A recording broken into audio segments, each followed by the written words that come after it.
Selanjutnya ada yang kedua, yaitu ada yang namanya anggaran kas. Anggaran kas di sini adalah rencana terperinci tentang arus kas ke masa depan ya.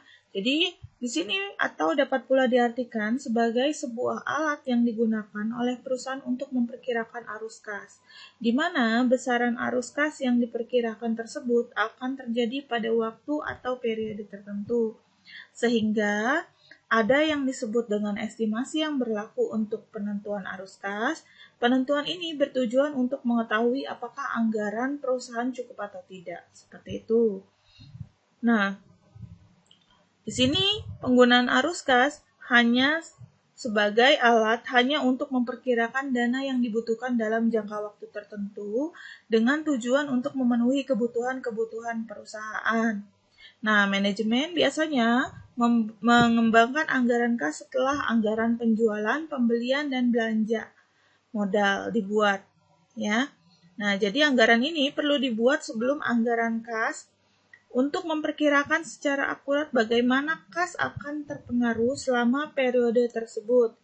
Misalnya, manajemen perlu mengetahui perkiraan penjualan sebelum dapat memperkirakan berapa banyak uang tunai yang akan dikumpulkan selama periode tersebut. Manajemen menggunakan anggaran kas untuk mengelola arus kas suatu perusahaan. Nah, berarti manajemen harus memastikan perusahaan memiliki cukup uang tunai untuk membayar tagihan ketika jatuh tempo. Misalnya, penggajian harus dibayarkan tiap tanggal 25 atau utilitas harus dibayar setiap bulan. Ya. Nah, seperti itu. Anggaran kas memungkinkan manajemen untuk memprediksi penurunan pendek dalam saldo kas perusahaan dan memperbaiki masalah sebelum pembayaran jatuh tempo. Seperti itu ya. Nah, kemudian anggaran kas terdiri dari 4 unsur. Yang pertama, yaitu ada penerimaan kas atau kas masuk. Yang kedua, ada pengeluaran kas. Yang ketiga, ada perubahan kas bersih. Yang keempat, kebutuhan dana di masa yang akan datang. Sekarang kita akan mencoba untuk menghitungnya. Di sini sudah ada contohnya. Contoh penyusunan anggaran kas PT Zara Angkasa Fata Morgana di sini ya. Yang pertama, saldo kas awal di tahun 2018 yaitu sebesar 15 juta. Saldo kas minimal akhir bulan adalah 10 juta. Kemudian penjualan secara kredit 30% dibayar 1 bulan kemudian, 60% dibayar bulan kedua, kemudian sisanya dilunasi di bulan berikutnya yaitu bulan ketiga ya. Pembelian bahan baku dibayar 1 bulan kemudian, bunga pinjaman flat 1 bulan dibayar di muka ini. Ini adalah contohnya. Sekarang kita lihat. Ya, yang pertama di sini ada estimasi pembayaran, ya.